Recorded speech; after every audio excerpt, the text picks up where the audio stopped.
अब हम plant tissue के सेकेंड पार्ट में आते हैं and that is permanent tissue. अभी हमने लास्ट वीडियो में देखा था कि मेरिस्टेमेटिक टिश्यूज वो टिश्यूज होते हैं जिनमें सेल डिवीजन की पावर होती है, और परमानेंट टिश्यू वो टिश्यू होते हैं which have lost their power of cell division. Actually permanent tissue were once upon a time meristematic tissue ही थे वो, बट चूंकि अब वो ओल्ड हो चुके हैं, they have lost their power of cell division and they have become permanent tissue. ठीक है, परमानेंट टिश्यू के अगेन दो टाइप्स हैं, simple tissue and complex tissue. Then ये अगेन इसके सब टाइप्स है, पैरेन्काइमा, कोलेन्काइमा एंड स्क्लेरेन्काइमा। अभी हम एक एक चीज देखते हैं।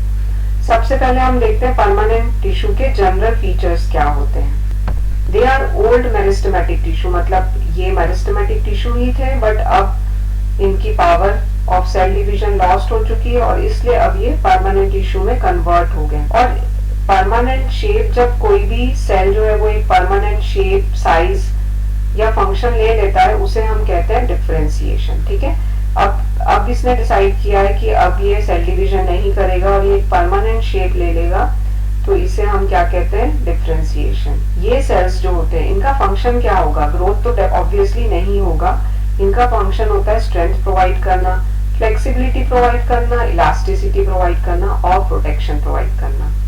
ठीक है, और अभी हमने देखा था कि परमानेंट टिश्यू दो तरीके के होते हैं, सिंपल टिश्यू और कॉम्प्लेक्स टिश्यू। तो इस वीडियो में हम केवल सिंपल टिश्यूज देखेंगे। ठीक है, सिंपल टिश्यू को ग्राउंड टिश्यू भी कहा जाता है। ये देखो, ये परमानेंट टिश्यू का क्लासिफिकेशन है।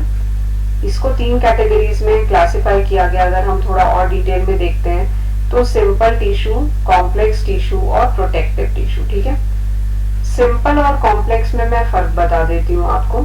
सिंपल टिश्यू जो होते हैं वो एक ही टाइप के सेल से बने हुए हैं, है ना। जैसे जब अगर सपोज हम एक ग्रुप बनाते हैं जिसमें एक ही टाइप के पीपल हैं, सारे हमने लेबर का ग्रुप बना दिया, तो वो सिंपल टिश्यू है। लेकिन कॉम्प्लेक्स टिश्यू मतलब क्या होता है कि हमने डिफरेंट डिफरेंट टाइप के सेल्स लिए हैं और उससे एक ग्रुप बनाया है। कुछ एक सेल्स जो हैं वो कुछ अलग काम करते हैं, कुछ एक सेल अलग काम करते हैं, but they are a team now, तो that is known as complex tissue. ठीक है, जैसे कि हमारा ऑर्गेनाइजेशन सिस्टम होता है कंपनीज में कि एक टीम होती है जिसमें प्रोजेक्ट हेड भी होता है, बॉस भी होते हैं, एम्प्लॉयज भी होते हैं। ऐसा भी हो सकता है कि कोई प्रोग्रामर हो कोई अच्छा, ऐसा भी हो सकता है कि कोई बहुत अच्छा स्पीकर हो। तो इस तरीके से जब डिफरेंट डिफरेंट टाइप के सेल्स मिलके एक पर्टिकुलर टिश्यू बनाते हैं तो वो कॉम्प्लेक्स टिश्यू बनाते हैं। ठीक है, तो हम अभी सिंपल टिश्यू और कॉम्प्लेक्स टिश्यू की तरफ ज्यादा ध्यान देंगे और बेसिकली इस वीडियो में हम पहले सिंपल टिश्यू के सारी डिटेल्स देख लेते हैं। So simple tissue is made up of only one types of cell, whereas complex tissue is made up of more than one types of cells. हम सिंपल टिश्यू को आज डिटेल में study करते हैं। पहले भी मैं बता चुकी हूँ कि simple tissue is also known as ground tissue. ये आपको वर्ड्स याद रखना बहुत जरूरी है, क्योंकि सपोज हमने सारा कुछ लर्न कर लिया सिंपल टिश्यू के बारे में, सब कुछ लर्न है हमें, बट एग्जाम में पूछ लिया explain the features of ground tissue. अब आपको पता ही नहीं है कि सिंपल टिश्यू और ग्राउंड टिश्यू एक ही चीज है, तो आपको सब कुछ याद होते हुए भी आप कुछ नहीं लिख पाओगे। इसलिए आपको ये टर्म्स याद रखना बहुत जरूरी है। ठीक है, सिंपल टिश्यू तीन तरीके के होते हैं, पैरेन्काइमा, कोलेन्काइमा और स्क्लेरेन्काइमा। मेरे साथ साथ आप भी प्लीज इसको प्रोनाउंस करिए, क्योंकि आप जितना बोलेंगे आपको उतना ही लर्न होगा। ये सारे नए टर्म्स हैं जो 9th क्लास में आए हैं, तो आपको इसको लर्न करने में, इसको दिमाग में बैठाने में भी टाइम लगेगा। सो repeat, parenchyma, collenchyma and sclerenchyma, क्योंकि काफी सिमिलर साउंडिंग वर्ड्स अभी आपको और भी देखने को मिलेंगे, तो you have to remember the difference कि पैरेन्काइमा क्या है, कोलेन्काइमा क्या है। अभी एक चीज और भी मिलेगी आपको क्लोरेन्काइमा के नाम से, क्लोरेन्काइमा, और क्लोरेन्काइमा और कोलेन्काइमा दोनों अलग अलग है, तो आपको बहुत सटल इसके डिफरेंसेस ध्यान में देने हैं। अब हम देखते हैं पैरेन्काइमा। सबसे पहले हम पढ़ रहे हैं पैरेन्काइमा के बारे में। पैरेन्काइमा लिविंग सेल्स होते हैं, पॉलीगोनल सेल्स होते हैं और इनके बहुत बड़े बड़े सेंट्रल वैक्यूल्स होते हैं। ठीक है, चलो पहले मैं तुमको बता देती हूँ कि एक्चुअली अगर हम प्लांट देख रहे हैं तो प्लांट में पैरेन्काइमा क्या है। सपोज एक प्लांट है, तो प्लांट में जो सबसे ज्यादा नंबर ऑफ सेल्स, सबसे ज्यादा टिश्यू जो फिलिंग पूरा टिश्यू है, वो पैरेन्काइमा। जैसे सपोज आप एक टेडी बियर इमेजिन करो, टेडी बियर में बहुत सारी चीजें हैं, ऊपर फेल्ट का कपड़ा लगा हुआ है, उसकी आंखें लगी हुई, नोज लगी हुई, बट अंदर सबसे ज्यादा उसमें क्या है, फाइबर, कॉटन जो उसके अंदर डाला हुआ है। तो जो फिलिंग टिश्यू होता है दैट इज पैरेन्काइमा। प्लांट में भी जो पूरा फिलिंग टिश्यू है दैट इज पैरेन्काइमा। ठीक है, अब ये सारे तो उसके कैरेक्टरिस्टिक्स हैं, ठीक है, लेकिन आपको एक आइडिया हो गया जनरल कि पैरेन्काइमा क्या होता है। प्लांट में जो सबसे ज्यादा टिश्यू भरा पड़ा है सारी जगहों पे वो है पैरेन्काइमा। तो ये लिविंग सेल्स होते हैं, पॉलीगोनल सेल्स होते हैं, इनके बड़े बड़े वैक्यूल्स होते हैं। ये सारे फीचर्स हैं जो आपको लर्न करने पड़ेंगे। ठीक है, इनके थिन सेल वॉल्स होती है, सेल वॉल्स बहुत पतली होती है, लूजली पैक होते हैं बेचारे, इनके जो बीच में इंटरसेल्युलर स्पेसेस काफी होती है। ठीक है, लूजली पैक्ड है, ये बहुत टाइटली पैक्ड नहीं है। जैसे हमने मेरिस्टेमेटिक टिश्यू में पढ़ा था कि मेरिस्टेमेटिक टिश्यू के सेल्स बहुत टाइटली पैक्ड होते हैं, ये कैसे होते हैं, ये लूजली पैक्ड होते हैं, इनमें इंटरसेल्युलर स्पेसेस होते हैं। ठीक है, ये पैरेन्काइमा जो प्लांट की बॉडी का सबसे लार्जेस्ट पोर्शन कंपोज करते हैं। ठीक है, और पैकिंग मटेरियल है प्लांट का।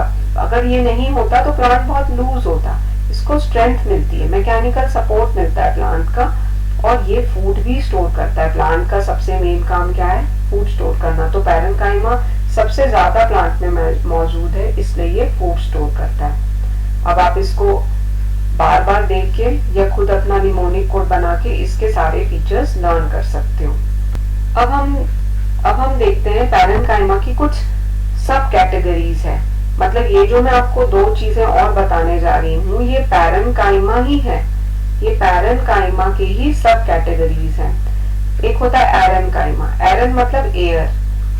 जब पैरेन्काइमा में एयर भर जाती है तो वो एरेन्काइमा कहलाता है। नाम बड़े बड़े हैं बट समझना काफी आसान है। ये थोड़े जार्गन्स हैं, थोड़े बड़े बड़े सुनने में लगेगा, अरे पैरेन्काइमा बहुत बड़ी चीज होगी, लेकिन ये बहुत सिंपल चीज है। पैरेन्काइमा में जब हवा भर जाती है उसे एरेन्काइमा कहते हैं। और एरेन्काइमा कहाँ काम आएगा, ये एक्वेटिक प्लांट्स में पाया जाता है, क्योंकि एक्वेटिक प्लांट्स को फ्लोट करने की जरूरत होती है। तो जैसे हम स्विमिंग करने जाते हैं, हम ट्यूब लेते हैं ना जिसमें हवा भरी हुई हो ताकि हम डूबे ना, वैसे ही प्लांट्स भी एरेन्काइमा की मदद से डूबते नहीं है, वो फ्लोट करते रहते हैं। तो फ्लोटिंग प्लांट्स जो रहते हैं उनके पास एरेन्काइमा रहता है, क्योंकि वो पैरेन्काइमा में बहुत सारी हवा भर लेते हैं और वो बॉयंसी में मदद करता है, मतलब ऊपर फ्लोट करने में। ठीक है, वैसे ही अगर पैरेन्काइमा में क्लोरोप्लास्ट है या क्लोरोफिल है जो उसे ग्रीन कलर देता है और फोटोसिंथेसिस में मदद करता है, तो वो क्लोरेन्काइमा कहलाएगा। ये स्पेलिंग्स बिल्कुल याद रखना है। क्लोरेन्काइमा is a type of parenchyma जिसके पास क्लोरोफिल है और वो पैरेन्काइमा को फोटोसिंथेसिस करने में मदद करेगा। ठीक है, तो उसके नाम में ही काफी कुछ मिल जाता है, हमें उसका फंक्शन मिल जाता है। ठीक है, तो आई होप आपको पैरेन्काइमा के दोनों सब टाइप्स भी समझ में आए होंगे। लास्ट स्लाइड में हमने देखा था क्लोरेन्काइमा, क्लोरेन्काइमा, और ये हम देख रहे हैं कॉलेन्काइमा। कॉलेन्काइमा is different and chlorenchyma is different. Collenchyma is yet another type of permanent tissue, simple permanent tissue. Collenchyma जो मेन है वो है फ्लेक्सिबिलिटी प्रोवाइड करने के लिए। जैसे आपने देखा होगा कि हम प्लांट की ब्रांचेस को नीचे झुकाते हैं, वो फिर वैसी टूटती नहीं है, या हम उसके कई बार स्टॉक को थोड़ा सा हल्का सा मोड़ देते हैं तो वो टूटता नहीं है, उसके पास इलास्टिसिटी होती है। ये जो इलास्टिसिटी होती है ये कॉलेन्काइमा की वजह से है। तो इसके फीचर्स हम क्या देखें, दे आर इलोंगेटेड सेल्स, थोड़े लंबे लंबे रहते हैं, उनकी इंटरसेल्युलर स्पेसेस कम हो गई है।